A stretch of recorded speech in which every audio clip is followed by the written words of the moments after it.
Hello friends, welcome to Indian study पर आपका स्वागत है। दोस्तों, आज की इस वीडियो में हम आप लोगों के लिए जीके का टेस्ट लेकर के आए हैं। जनरल नॉलेज के पूरे 37 क्वेश्चंस को लेकर के आए हैं। तो वीडियो को लास्ट तक जरूर देखिए, क्योंकि लास्ट में मैं आपसे एक क्वेश्चन से पूछूंगा और उसका आंसर आप लोगों को कमेंट बॉक्स में बताना होगा। और दोस्तों, आप सभी लोग जानते हैं पिछली कुछ वीडियो में मैं लाइक का टारगेट भी रख रहा हूं, ताकि आप लोग वीडियो को लाइक करो और मुझे उससे मोटिवेशन मिल सके, क्योंकि आपके मोटिवेशन और आपके लाइक करने से ही मुझे आगे काम करने की इच्छा मिलती है, जिससे आगे का जो काम है, जो आने वाली वीडियोस हो, उनको और अच्छे और इंटरेस्टिंग तरीके से आप लोगों को प्रोवाइड करवा सकूं। तो इसलिए दोस्तों, केवल 500 लाइक का टारगेट रख रहा हूं। तो अगर आपको वीडियो में कुछ भी अच्छा लगे और लगा कि मैंने इस वीडियो से कुछ सीखा है, तो प्लीज़ दोस्तों वीडियो को लाइक करके जरूर जाइएगा। उससे मुझे मोटिवेशन बहुत ज़्यादा मिलता है। तो पहला क्वेश्चन आपके सामने ये रहा कि गोलमेज सम्मेलन कहाँ आयोजित किए गए थे। मोस्टली यहाँ से तीन चार किस्म के क्वेश्चंस पूछे जाते हैं। पहले तो तीन प्रकार के गोलमेज सम्मेलन हुए थे: 1930, 1931, 1932। महात्मा गांधी ने द्वितीय गोलमेज सम्मेलन में भाग लिया था, ये क्वेश्चन आपसे पूछा जाता है। तीनों गोलमेज सम्मेलन में भाग लिया था बी आर अम्बेडकर ने, ये आपसे क्वेश्चन पूछा जाता है। और गोलमेज सम्मेलन कहाँ पर आयोजित किए गए थे, तो ये आयोजित किए गए थे लंदन में, यानी कि इस क्वेश्चन का चौथा ऑप्शन फिलहाल करेक्ट हो जाएगा। और जो मैंने एक्स्ट्रा पॉइंट आपको बताए हैं वो आपको हमेशा के लिए याद रखना है। निम्नलिखित में से लाल बाल पाल में किसका संबंधित नहीं है। देखो, लाल का मतलब हो जाता था लाला लाजपत राय, बाल का मतलब हो जाता था बिपिन चंद्र पाल, और बाल का मतलब हो जाता था आपका बाल गंगाधर तिलक। गोपाल कृष्ण गोखले इससे संबंधित नहीं है, लेकिन गोपाल कृष्ण गोखले जो है ये महात्मा गांधी के राजनीतिक गुरु माने जाते हैं। इस क्वेश्चन को कई बार आपके एग्जाम में पूछा जा चुका है, इसलिए इस क्वेश्चन को भी याद रखना बच्चों। नेक्स्ट क्वेश्चन, किस मुगल बादशाह ने हिंदुओं पर जजिया कर नामक कर लगाया। जल्दी बताइए, किस मुगल बादशाह ने हिंदुओं पर जजिया नामक कर लगाया। तो आपका सही आंसर हो जाएगा औरंगजेब। ये जो जजिया कर है सबसे पहले आकर के लगाता है कौन? कासिम, मोहम्मद बिन कासिम, ठीक है। लेकिन हिंदुओं पर यानी कि गैर मुसलमानों पर जो जजिया कर लगाता है वो लगाता है फिरोज शाह तुगलक, ठीक है। उसके बाद दोस्तों, ये जो आपका जजिया कर जो है ये अकबर जो है वो समाप्त कर देता है, लेकिन अकबर के बाद दोबारा जो जजिया कर लगा देता है वो लगा देता है आपका औरंगजेब। जजिया जो है वो एक प्रकार का कर होता है जो गैर मुसलमानों से लिया जाता है, और मुसलमानों से भी एक कर लिया जाता था उस टाइम, वो तो होता था जक़ात। समझ रहे हैं ना। नेक्स्ट क्वेश्चंस की तरफ चलते हैं। नेक्स्ट क्वेश्चंस के भारत का पहला शासक कौन सा था जिसने मोहम्मद गौरी को पराजित किया था। जल्दी बताइए। तो आपका जो सही आंसर हो जाएगा वह क्या हो जाएगा? भीम द्वितीय। जी हाँ दोस्तों, मोहम्मद गौरी जो है भारत में आया था, और ये अपने पूरे कालकाल के दौरान केवल दो बार ही पराजित हो पाया था। एक तो भीम द्वितीय ने इसको पराजित किया था, और दूसरी बार जो पराजित किया था वो किया था किसने? पृथ्वीराज चौहान ने, जिसमें तराइन का प्रथम युद्ध होता है। समझ रहे हैं ना। तो तराइन के कौन से युद्ध में? तराइन के दो युद्ध हुए थे ना। पहला हुआ था आपका 1191 में, और दूसरा होता है 1192 में। तो पहले युद्ध में मोहम्मद गौरी हारा था, समझ रहे, तभी दूसरा युद्ध हुआ था। दूसरे युद्ध में मोहम्मद गौरी पृथ्वीराज चौहान से जीत जाता है।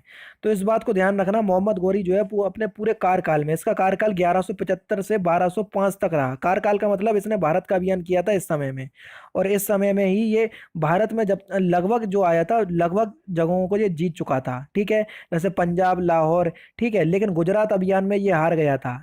गुजरात अभियान में क्या हुआ था, जो चालुक्य रानी नायक देवी थी, उनके पुत्र भीम सेकंड ने इसे हरा दिया था, जो कि इस क्वेश्चन से पूछा गया है। पहली बार भीम सेकंड से हारा था, दूसरी बार पृथ्वीराज चौहान से हारा था तराइन के प्रथम युद्ध में। तो ये भी आपको पता होना चाहिए।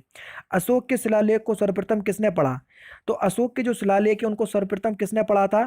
जेम्स प्रीसेम्स ने पढ़ा था, यानी कि इस क्वेश्चन का चौथा ऑप्शन आपका बिल्कुल करेक्ट हो जाएगा।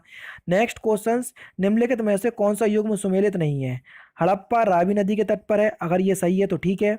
मोहनजोदड़ो सिंधु नदी के तट पर, बिल्कुल ठीक है। कालीबंगा घगर में, बिल्कुल ठीक है। लोथल, यहाँ सतलज दे रहे हैं, बताओ ये सही है? लोथल नगर जो है ये अहमदाबाद गुजरात में है, और ये भोगवा नदी के तट पर है। किसके? भोगवा नदी के तट पर। तो इसको आप याद कर लीजिएगा, सतलज आपका गलत है, यानी कि इस क्वेश्चन का चौथा ऑप्शन बिल्कुल करेक्ट होगा। नेक्स्ट क्वेश्चन, निम्नलिखित में से चित्रकला के श्रेष्ठ में प्रसिद्ध है कौन? जल्दी बताइए। क्वेश्चन नंबर 7, सही आंसर हो जाएगा राजा रवि वर्मा। ये चित्रकला के क्षेत्र में बहुत ज्यादा प्रतिष्ठित हैं। नेक्स्ट क्वेश्चन से आपको कि निम्नलिखित में से कौन सा स्थान कासीदा कारी की चिकनकारी शैली के लिए प्रसिद्ध है? कौन सा स्थान? तो सही आंसर हो जाएगा लखनऊ, यानी कि इस क्वेश्चन का चौथा ऑप्शन बिल्कुल करेक्ट है।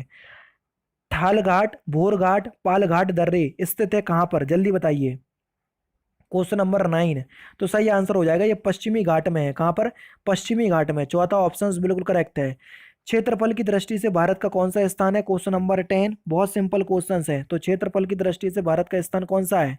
सभी लोग जानते हैं कि क्षेत्रफल की दृष्टि से भारत का 7वां स्थान है। ठीक है, पहला तो रूस का, ये भी आपको पता होना चाहिए। तो दूसरा ऑप्शन आपका बिल्कुल करेक्ट हो जाएगा। और जनसंख्या की दृष्टि से भारत का कौन सा स्थान है? दूसरा। पहले चाइना फिर भारत। नेक्स्ट क्वेश्चन, निम्नलिखित में से कौन कायांतरित चट्टान है? जल्दी बताइए, कायांतरित चट्टान आपको छांटना है। देखो, ग्रेनाइट है नहीं है, सेल है नहीं है, बेसाल्ट है नहीं है, संगमरमर जो है ना, ये कायांतरित चट्टान है। यानी कि इस क्वेश्चन का तीसरा ऑप्शन आपका बिल्कुल करेक्ट हो जाएगा। निम्नलिखित में से कौन सा युग्म सुमेलित नहीं है? ये हमसे पूछा गया है। लेब्राडोर, ये ठंडी जलधारा है, ये भी बिल्कुल ठीक है। अंगुलहास, ये गर्म जलधारा है, ये भी बिल्कुल ठीक है। क्यूरोसिया, ये गर्म जलधारा है, ये भी बिल्कुल ठीक है। गल्फ स्ट्रीम, गल्फ स्ट्रीम ठंडी नहीं है। यानी कि इस क्वेश्चन का चौथा ऑप्शन आपका बिल्कुल करेक्ट हो जाएगा। गल्फ स्ट्रीम जो है ये गर्म जल धारा है और ये अटलांटिक महासागर की धारा है। कहाँ की? अटलांटिक महासागर की। लेब्राडोर जो है ये भी अटलांटिक महासागर की जल धारा है। और ये अंगुलहास दिख रही है, ये हिंद महासागर की है। और ये क्यूरोसिया जो है ये प्रशांत महासागर की गर्म जल धारा है। तो मैंने आपको महासागर के भी नाम याद करवा दिए, क्योंकि यहां से भी क्वेश्चंस बन जाता है, इसलिए मैंने आपको बता दिया। सौर मंडल में सबसे बड़ा ग्रह आप सभी लोग जानते हैं, बहुत सिंपल क्वेश्चन है, कौन सा है? बृहस्पति। यानी कि इस क्वेश्चन का तीसरा ऑप्शन बिल्कुल करेक्ट हो जाएगा। नेक्स्ट क्वेश्चन, इको मार्क किसी उत्पाद पर दिए जाते हैं, इस प्रमाणन का चिन्ह होता है कि वह उत्पाद कैसा है। जो चिन्ह होता है वो किसके लिए प्रमाणन करता है? तो ये पर्यावरणीय दृष्टि से अनुकूल होता है। यानी कि इस क्वेश्चन का दूसरा ऑप्शन आपका बिल्कुल करेक्ट हो जाएगा। इको मार्क जो लगा होता है वो इस बात की व्याख्या करता है कि यह पर्यावरणीय दृष्टि से अनुकूल है। नेक्स्ट क्वेश्चन आपके सामने है, उत्तर दक्षिण गलियारा परियोजना किन को आपस में जोड़ती है? किन को आपस में जोड़ती है उत्तर गलियार परियोजना? जल्दी बताइए, उत्तर दक्षिण गलियार परियोजना। तो सही आंसर क्या हो जाएगा? श्रीनगर को कन्याकुमारी से। यानी कि इस क्वेश्चन का तीसरा ऑप्शन बिल्कुल करेक्ट है। नाबार्ड क्या है? जल्दी बताइए, question number 16 NABARD. Question number 16, स्थापना भी पता होना चाहिए। नाबार्ड की स्थापना 1982 में होती, कई बार आपको बता चुका हूं, क्योंकि ये क्वेश्चंस बहुत इंपॉर्टेंट है, कई बार आपके एग्जाम में पूछा भी जा चुका है। और नाबार्ड का मुख्यालय जो है ये मुंबई में स्थित है। नाबार्ड का भी फुल फॉर्म आपको पता होना चाहिए, राष्ट्रीय कृषि एवं ग्रामीण बैंक विकास बैंक, समझ रहे हैं। और नाबार्ड जो है वो क्या है, अगर आपने यहाँ से पढ़ लिया है तो आराम से आप बता सकते हैं फुल फॉर्म से। नाबार्ड जो है वो एक बैंक है। क्या है? बैंक। तीसरा ऑप्शन बिल्कुल करेक्ट है, उसका नाम ही है राष्ट्रीय कृषि और ग्रामीण विकास बैंक। तीसरा ऑप्शन करेक्ट। निम्नलिखित में से कौन सा युग्म सुमेलित नहीं है? जल्दी बताइए, क्वेश्चन नंबर 17, कौन सा युग्म सुमेलित नहीं है? देखो, नीली क्रांति मत्स्य है, बिल्कुल ठीक है। पीली तिलन से, बिल्कुल ठीक है। भूरी उर्वरक से, बिल्कुल ठीक है। लाल गुलाब से नहीं भैया, लाल मांस और अंडे दोनों से। यानी कि इस क्वेश्चन का चौथा ऑप्शन बिल्कुल करेक्ट हो जाएगा। नेक्स्ट क्वेश्चन आपके सामने कि भारत में ग्रामीण क्षेत्रों में कौन सी बेरोजगारी सर्वाधिक पाई जाती है? जल्दी बताओ, क्वेश्चन नंबर 18, कौन सी बेरोजगारी सर्वाधिक पाई जाती है? ग्रामीण क्षेत्रों की बात हो रही है बच्चों। यहाँ देखो, मौसमी बेरोजगारी और आदर्श बेरोजगारी दोनों ही ग्रामीण क्षेत्रों में बहुत ज्यादा देखने को मिलती है। यानी कि इस क्वेश्चन का तीसरा ऑप्शन आपका बिल्कुल करेक्ट हो जाएगा। नेक्स्ट क्वेश्चन के संशोधन के द्वारा संविधान में समाजवादी, धर्मनिरपेक्षता तथा राष्ट्र की एकता और अखंडता जैसे शब्द जोड़े गए। जल्दी बताओ। तो सही आंसर आपका क्या हो जाएगा 19 का? बिल्कुल ठीक, 42वें संविधान संशोधन के द्वारा। देखो, मैं आपको एक बात बताना चाहूंगा, मोस्टली जो संविधान में शब्द जोड़े गए हैं और जो लाए गए हैं वो 42वें संविधान संशोधन के द्वारा जोड़े गए हैं। ठीक है, और जो हटाया गया है वो मोस्टली 44वें संविधान संशोधन के द्वारा हटाया गया है। मैं यहाँ पर ये नहीं कह रहा हूँ कि 42वें संविधान के द्वारा ही सब कुछ जोड़ा गया है, मोस्टली बोल रहा हूँ, यानी कि ज्यादातर। तो जोड़ने की अगर बात आए, अगर आप भूल जाओ तो 42वां संविधान संशोधन, और अगर हटाने की बात आए तो 44वां संविधान संशोधन, समझ गए। तो 42वां संविधान संशोधन 1976 में हुआ था, इस बात को याद रखना, क्योंकि ये बहुत इंपॉर्टेंट क्वेश्चन है। जो आपके मूल कर्तव्य है वो भी 42वां संविधान संशोधन के द्वारा जोड़े गए थे 1976 में। और 44वां संविधान संशोधन 2 साल बाद 1978 में होता है, जिसके द्वारा कुछ शब्दों को हटाया जाता है, या कुछ ऐसे जो संविधान में काम हुए जिनको हटाया गया 44वें संविधान संशोधन के द्वारा। तो इन सारी चीजों को आप याद रखना, ठीक है। नेक्स्ट क्वेश्चन, राज्य के नीति निर्देशक सिद्धांतों के अनुसार किस आयु तक के बच्चों को निःशुल्क एवं अनिवार्य शिक्षा देने की आशा की जाती है? तो सही आंसर हो जाएगा 14 वर्ष तक, यानी कि पहला ऑप्शन बिल्कुल करेक्ट है। भारतीय नागरिकों के लिए एक समान सिविल संहिता का उल्लेख किस अनुच्छेद में मिलता है? तो सही आंसर हो जाएगा अनुच्छेद 44, यानी कि आर्टिकल 44 में मिलता है समान सिविल संहिता का उल्लेख। नेक्स्ट क्वेश्चन आपके सामने, राष्ट्रपति राज्यपाल के लिए उन व्यक्तियों में से जो कला साहित्य देखो, राष्ट्रपति राज्यसभा के लिए उन व्यक्तियों में से जो कला, साहित्य, सामाजिक सेवा आदि क्षेत्र में ख्याति प्राप्त है, निम्नलिखित में से कितने व्यक्तियों का नामांकन कर सकते हैं? देखो, ये क्वेश्चंस लगातार तीसरा डे जो है रिपीट हो रहा है, तो सही आंसर क्या हो जाएगा? 12। और कल ये जो क्वेश्चंस था उसमें गलत लिखा हुआ था, और मैंने आपको बताया भी था कि इस क्वेश्चंस को इस तरीके से आपको सही करना है, समझ रहे? तो आपका सही आंसर हो जाएगा 12। नेक्स्ट क्वेश्चन की तरफ चलते हैं। क्लासिक पुस्तक लाइफ डिवाइन का लेखक कौन है? जल्दी बताओ, लाइफ डिवाइन के लेखक। तो लाइफ डिवाइन के जो लेखक हो जाएंगे वो कौन हो जाएंगे? अरविंद घोष। यानी कि इस क्वेश्चंस का दूसरा चौथा ऑप्शन आपका बिल्कुल करेक्ट हो जाएगा। नेक्स्ट क्वेश्चन, गोबर गैस में निम्नलिखित में से मुख्यतः क्या होता है? आप सभी लोग जानते हैं, बहुत सिंपल क्वेश्चन है। मुख्यतः मीथेन देखने को मिलती है गोबर गैस में। इसका फॉर्मूला कई बार आपसे पूछा जा चुका है, तो CH4 होता है मीथेन का फॉर्मूला। प्राकृतिक रबड़ किसका बहुलक होती है? बहुत इंपॉर्टेंट क्वेश्चन। तो प्राकृतिक रबड़ जो है ना, ये आइसोप्रीन का बहुलक होती है। यानी कि इस क्वेश्चन का पहला ऑप्शन आपका बिल्कुल करेक्ट हो जाएगा। मोस्ट इंपोर्टेंट क्वेश्चन कि वर्षा की बूंद गोलाकार क्यों होती है? क्वेश्चन नंबर 26, जल्दी बताइए। तो वर्षा की बूंद जो गोलाकार होती है, ये सतही तनाव के कारण या पृष्ठ तनाव के कारण होती है। यानी कि इस क्वेश्चन का पहला ऑप्शन आपका बिल्कुल करेक्ट हो जाएगा। नेक्स्ट क्वेश्चन के धान की फसल के जैव उर्वरक के रूप में किसका प्रयोग किया जाता है? धान की फसल के जैव उर्वरक के रूप में किसका प्रयोग किया जाता है? Question number 27। तो सही आंसर हो जाएगा आपका नीले हरित शैवाल का। यानी कि इस क्वेश्चन का पहला ऑप्शन आपका बिल्कुल करेक्ट हो जाएगा। कौन सा? पहला ऑप्शन आपका बिल्कुल करेक्ट होगा। नेक्स्ट क्वेश्चन के उत्तर प्रदेश में उर्दू प्रशिक्षण एवं अनुसंधान केंद्र स्थित है कहाँ पर? जल्दी बताइए, जल्दी बताइए, आपका सही आंसर क्या हो जाएगा? तो सही आंसर हो जाएगा लखनऊ में। उर्दू जो है उत्तर प्रदेश की राजकीय भाषा है दूसरी। इसको राजकीय भाषा का दर्जा कब दिया गया था? 1989 में। ये क्वेश्चंस भी कई बार पूछा जा चुका है, तो इसको भी आपको पता होना चाहिए। उत्तर प्रदेश शैक्षण अनुसंधान एवं विकास परिषद की स्थापना कब की गई थी? जल्दी बताइए, क्वेश्चन नंबर 29। तो ये स्थापना की गई थी 1981 में। यानी कि इस क्वेश्चन का पहला ऑप्शन बिल्कुल करेक्ट है।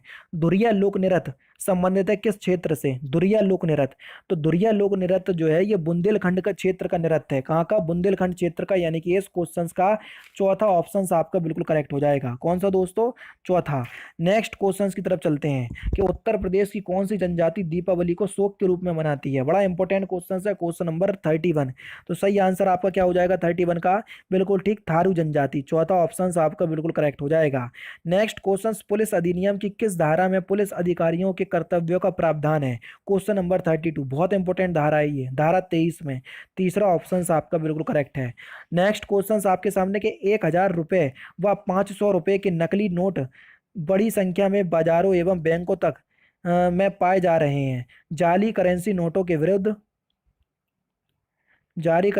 के विरुद्ध कार्यवाही भारतीय दंड संहिता की किस धारा के अंतर्गत की जा सकती है? जल्दी बताओ। अभी हाल ही में नोटबंदी हुई है, तो आप सभी लोग जानते हैं कि उस वहां से रिलेट करके ये क्वेश्चंस पूछा जा सकता है। तो आपका जो सही आंसर हो जाएगा वो क्या हो जाएगा? जल्दी बताओ। Question number 33। तो सही आंसर आपका क्या हो जाएगा? धारा 489 का से 489 लड़ा था। यानी कि तीसरा ऑप्शन बिल्कुल करेक्ट है। नेक्स्ट क्वेश्चन, उत्तर प्रदेश की स्थापना दिवस किस दिन मनाया जाता है? जल्दी बताओ, उत्तर प्रदेश स्थापना दिवस किस दिन मनाया जाता है? Question number 34। जल्दी बताइए, 34 का सही आंसर क्या हो जाएगा? तो 34 का जो सही आंसर हो जाएगा वह हो जाएगा आपका 25 जनवरी। पहला ऑप्शन आपका बिल्कुल करेक्ट हो जाएगा। नेक्स्ट क्वेश्चन के पुलिस अफसर जनता के प्रति कैसा हो? पुलिस अफसर जो है वो जनता के प्रति किस प्रकार का हो? तो सही आंसर हो जाएगा जनता पुलिस को अपना हितैषी समझती हो, जनता को उस पर विश्वास हो, जनता के लिए वह हमेशा तैयार रहे। यानी कि चौथा ऑप्शन आपका बिल्कुल करेक्ट हो जाएगा। नेक्स्ट क्वेश्चन आपके सामने कि भारत में GST लागू करने का सुझाव किस समिति ने दिया? बहुत इंपॉर्टेंट क्वेश्चन। तो किस समिति ने दिया था? तो आपका जो सही आंसर हो जाएगा वह हो जाएगा विजय केलकर समिति। यानी कि इस क्वेश्चन का पहला ऑप्शन आपका बिल्कुल करेक्ट है। कौन सा दोस्तों? पहला ऑप्शन बिल्कुल करेक्ट है। और लास्ट क्वेश्चन, और इस क्वेश्चन का आंसर आप लोगों को कमेंट बॉक्स में बताना है कि विश्व व्यापार संगठन यानी कि WTO वर्ल्ड ट्रेड ऑर्गेनाइजेशन का मुख्यालय कहाँ पर स्थित है? इस क्वेश्चन का आंसर जो है वो आप लोग कमेंट बॉक्स में बताएंगे। ठीक है, तो दोस्तों ये थे आपके 37 जीके के इंपॉर्टेंट क्वेश्चंस। और मैंने लगता है अगर आपको कि इस वीडियो से आपने कुछ भी सीखा हो, क्योंकि मैंने हर क्वेश्चंस को बहुत अच्छी तरीके से एक्सप्लेन किया हुआ है। अगर आपको लगता है कि मैंने आप लोगों को सारी चीज़ अच्छे से बताई हैं और आपने कुछ सीखा इस वीडियो से, तो वीडियो को 500 लाइक तक जरूर पहुंचा दीजिएगा, क्योंकि इस बात से मैं आप लोगों से हाथ जोड़ करके विनती करता हूं। तो दोस्तों फिलहाल की वीडियो में सिर्फ इतना ही। अगर आपको वीडियो पसंद आए तो प्लीज़ दोस्तों वीडियो को लाइक कीजिए, शेयर कीजिए और साथ ही साथ हमारे चैनल को सब्सक्राइब करना ना भूलें, क्योंकि मैं रोजाना इसी तरह की वीडियोस आप लोगों के लिए लाता रहता हूं। नमस्कार दोस्तों, जय हिंद, जय भारत।